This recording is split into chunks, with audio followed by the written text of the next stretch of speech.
భారీగా తరలివచ్చిన దళిత సమ్మేళనం వివరాల్లోకి వెళ్తే ధర్మవరపు అసెంబ్లీ సిఎన్బి ఫంక్షన్ హాల్లో సభాధ్యక్షులుగా వ్యవహరించిన శ్రీ గుడిసెల దేవానంద్, హిందూపురం పార్లమెంటు కూటమి బీజేపీ జనసేన తెలుగుదేశం ఎంపీ అభ్యర్థి బీకే పార్థసారథి మరియు ధర్మవరపు అసెంబ్లీ ఎన్డీఏ కూటమి బీజేపీ ఎమ్మెల్యే అభ్యర్థి వై సత్యకుమార్ గెలుపు కోసం దళిత సమ్మేళనం. ముఖ్య అతిథులుగా పాల్గొన్న ఎన్డీఏ ఎమ్మెల్యే అభ్యర్థి శ్రీ సత్యకుమార్ మరియు టీడీపీ సీనియర్ నాయకులు శ్రీ ఓబురెడ్డి, జనసేన రాష్ట్ర నాయకులు శ్రీ చిలకం మధుసూదన్ రెడ్డి.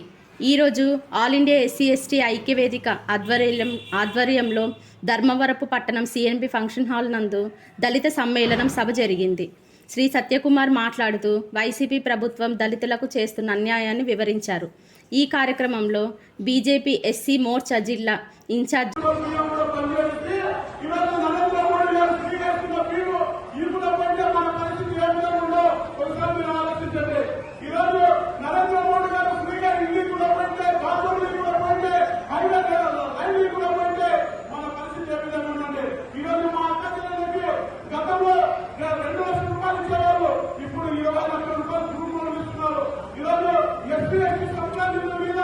నరేంద్ర మోడీ గారు 32,000 కోట్లు ఇస్తే ఆ నిధులన్నీ అమ్మఒడికి నాన్నఒడికి మళ్ళించిన జగన్మోహన్ రెడ్డి గారు.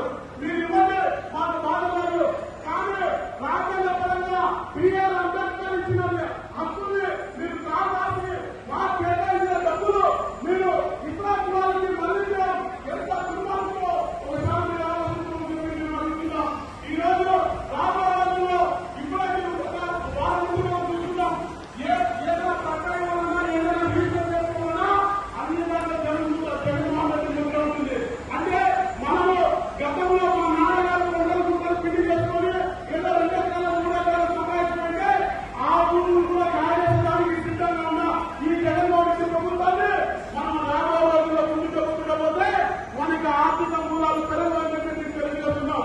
ఈ రోజు మన ఆర్థిక మూలాలు పెరగకుండా కేవలం ఉద్యోగాలు ఇవ్వకుండా, లోన్ ఇవ్వకుండా ఈరోజు ఎవరైతే